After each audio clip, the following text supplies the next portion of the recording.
Cela fait plus de 2 semaines que l'Italie s'est imposée face à l'Angleterre pour remporter le 2e Euro de leur histoire. Et je me suis dit que ça serait cool de faire un classement de l'Euro comme j'avais fait en 2018 lors de la Coupe du Monde gagnée par la France. Bon, forcément je dis ça, mais la vidéo n'est plus disponible sur la chaîne. Quoique, je vais sûrement remettre son lien en description, soyez attentifs. Pour ce classement, je vais utiliser à peu près la même méthode de calcul que j'avais fait en 2018. Je vais prendre en compte la différence de but, le nombre de victoires, défaites, nulles, le score post-phase de groupe et le stade de la compétition de chaque équipe. En gros, les équipes qui seront allées plus loin seront toujours au-dessus des autres. Sur ce, let's go!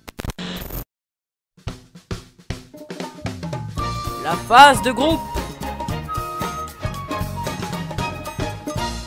En 24e position, la Turquie. Quoi? Et oui, c'est bel et bien la Turquie qui finit dernière de ce classement avec une différence de but de -7 et 3 défaites. Ils se sont fait démonter d'entrée par l'Italie, puis 2-0 face au Pays de Galles et 3-1 par la Suisse. C'est très dommage sachant qu'ils étaient très efficaces lors des phases de qualification pour l'Euro. Même moi au début je pensais qu'ils allaient aller plus loin mais malheureusement ça n'a pas été le cas. En 23e position, la Macédoine du Nord avec 3 défaites et une différence de but de -6. La fédération menée par Pandev a fini dernière de son groupe. Mais on peut quand même noter que c'était leur première participation à la compétition. En plus ils étaient dans un groupe compliqué pour eux et qu'ils ont failli arracher le nul avant d'encaisser 2 buts face à l'Autriche. 22e, l'Écosse qui a fini dernière de son groupe également avec une différence de but de -4. En même temps, c'était un groupe assez compliqué et on peut noter aussi qu'ils ont réussi à arracher le nul face au premier du groupe, l'Angleterre. Et surtout, à faire arracher les t-shirts de ceux qui avaient parié sur Kane buteur. 21e, la Pologne qui a fini dernière de son groupe aussi, mais avec une différence de but de -2. La Pologne s'est fait surprendre par la Slovaquie d'entrée, a joué le nul face à l'Espagne, puis s'est fait sortir par la Suède. Coup dur pour Lewandowski et sa nation qui aurait espéré aller plus loin. 20e position, la Hongrie. Encore une fédération dernière de son groupe.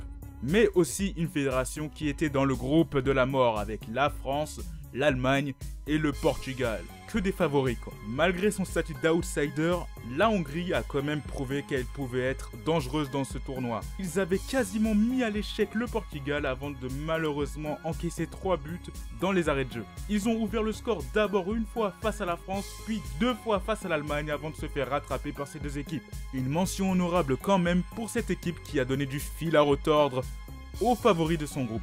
19e position, la Russie. Guillotinés dès leur premier match face à la Belgique, les Russes se sont néanmoins rattrapés face à la Finlande avec une victoire 1-0. Ils se sont fait également humilier par le Danemark, cette fois-ci lors du dernier match de groupe. À cause d'une différence de but inférieure à celle de la Finlande, la Russie finit dernière de son groupe. Les 3e non qualifiés.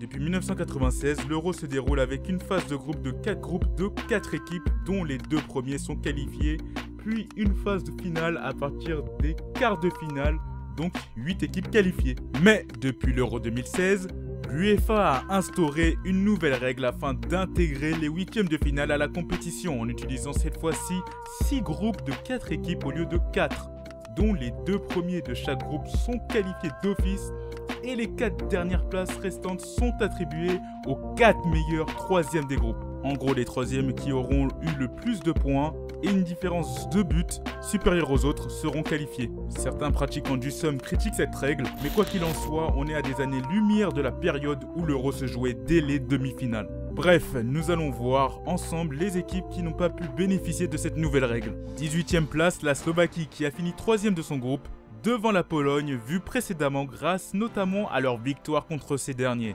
Finalement, ces 3 points ne seront pas suffisants pour se qualifier en 8e de finale. Et enfin, la dernière équipe éliminée en phase de groupe, la Finlande. Malgré une victoire d'entrée face au Danemark dévasté par le malaise de leur grand cadre Eriksen en plein match, la Finlande a enchaîné les défaites face à la Russie et la Belgique et n'ont pas pu se qualifier pour la suite, mais ils ont au moins eu le privilège de finir 3e de leur groupe. Les huitièmes. En 16e position, le Pays de Galles. Le Pays de Galles a plutôt bien géré sa phase de groupe car ils ont fini deuxième de leur groupe grâce à une différence de but supérieure à celle de la Suisse. Malheureusement, ils se feront sortir sèchement par le Danemark 4-0 et seront éliminés dès les huitièmes. Les Gallois reviennent à la réalité après leur majestueux parcours lors de l'Euro 2016. 15e position, le Portugal. Le groupe de la mort n'a vraiment pas arrangé le Portugal. Malgré la première place obtenue au premier match grâce à leur victoire dans les arrêts de jeu contre la Hongrie, le Portugal a finalement terminé 3e de son groupe après une défaite 2-4 contre l'Allemagne et un match nul 2-2 contre la France. Mais ils ont réuni assez de points pour se qualifier en 8e de finale.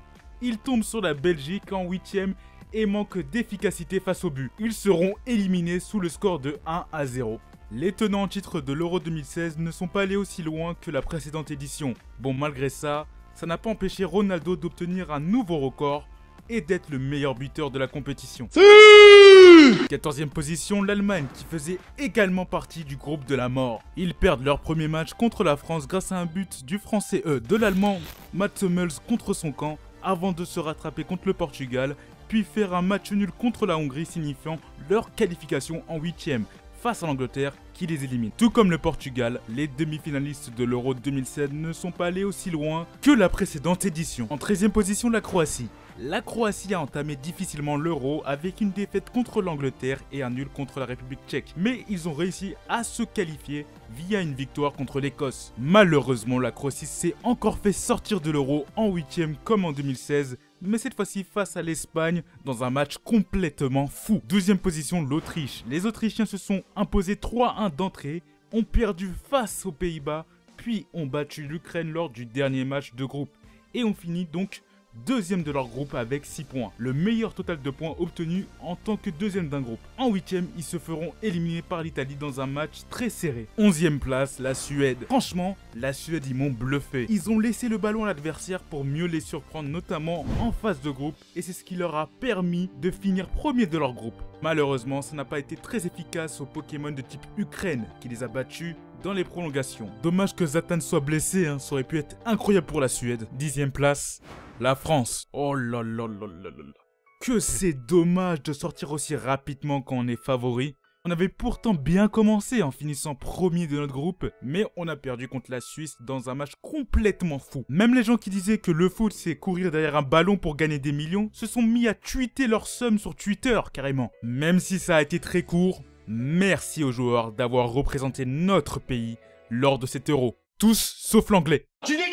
9e place, les Pays-Bas. Ils avaient fait une phase de groupe parfaite avec 3 victoires et se sont donc qualifiés très facilement pour la suite du tournoi. Malheureusement, ça n'a pas été aussi simple face à la République tchèque, car De Ligt s'est pris un carton rouge, ce qui a facilité le travail pour les Tchèques pour les éliminer. C'est dommage, mais c'est le foot. Bon, c'est bien beau de dire le parcours de chaque équipe, mais il faudrait que je justifie mon classement.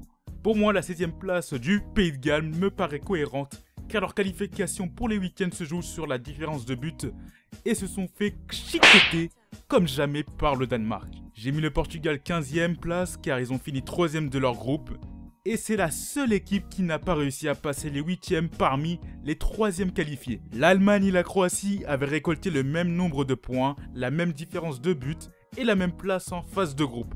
Donc je les ai départagés avec leur score pris en 8e et vu que la Croatie est allée jusqu'en prolongation et n'a pas perdu dans le temps réglementaire et surtout n'a pas défoncé le pari sportif, je les ai mis plus haut que l'Allemagne. L'Autriche avait fini 2e aussi, mais avec 6 points et a perdu dans les prolongations. Donc ça me paraît logique de les voir au-dessus de l'Allemagne et la Croatie.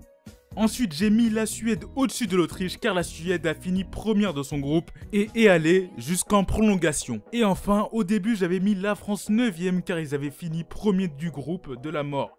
Mais en revoyant les stats des Pays-Bas, j'estime que la France ne peut pas être plus haute que les Pays-Bas. Les quarts. 8e position, l'Ukraine. L'Ukraine a rattrapé son échec lors de l'Euro précédent. Elle passe parmi les meilleurs 3e en 8e pour battre la Suède, avant de se faire gifler par l'Angleterre 4-0. Même ma télé a bugué tellement elle était choquée.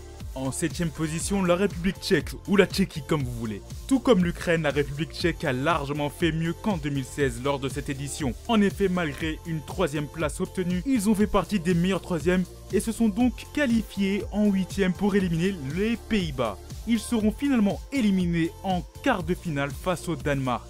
On peut cependant noter la prestation incroyable de Patrick Schick qui a fini co-meilleur buteur avec Ronaldo. Ah, attendez. On me dit dans l'oreillette que le meilleur buteur du tournoi s'appelle contre son camp. Autant pour moi. 6ème, la Suisse.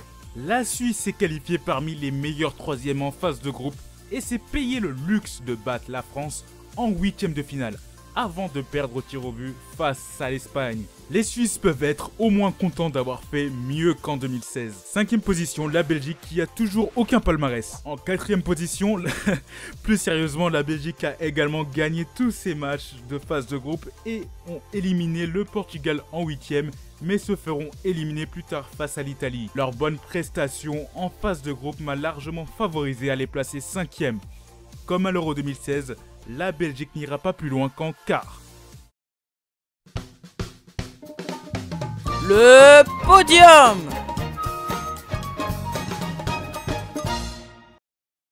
On s'attaque enfin au podium et on retrouve au pied du podium le Danemark, la surprise de cet euro. Même à un moment, je me suis dit qu'il pourrait gagner l'euro. Le Danemark commence tragiquement le tournoi avec une défaite face à la Finlande. Mais ce qui sera évoqué le plus est le malaise cardiaque de Eriksen survenu lors du match. Un coup dur pour la sélection car il s'agissait du joueur le plus important de l'équipe. Heureusement, ce dernier sera rétabli et pourra tout de même supporter sa nation. Le Danemark perd ensuite son 2e match face à la Belgique malgré l'ouverture du score de Poulsen très tôt dans le match et finalement gagne 4-1 face à la Russie pour poursuivre son aventure en 8ème de finale. En 8ème de finale, c'est un festival de buts.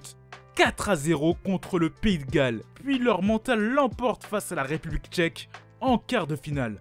Ils seront finalement éliminés en demi-finale face à l'Angleterre, même après un sublime coup franc de Damsgaard. Ça reste un parcours incroyable. 3ème place, l'Espagne. L'Espagne a fait un beau parcours si on le compare au précédent parcours lors des grandes compétitions après 2012. Malgré une prestation mitigée en phase de groupe, ils ont réussi à aller jusqu'en demi-finale grâce à des séances de tir au but face à la Croatie et la Suisse avant de se faire éliminer par l'Italie avec encore une séance de tir au but malgré une domination du match.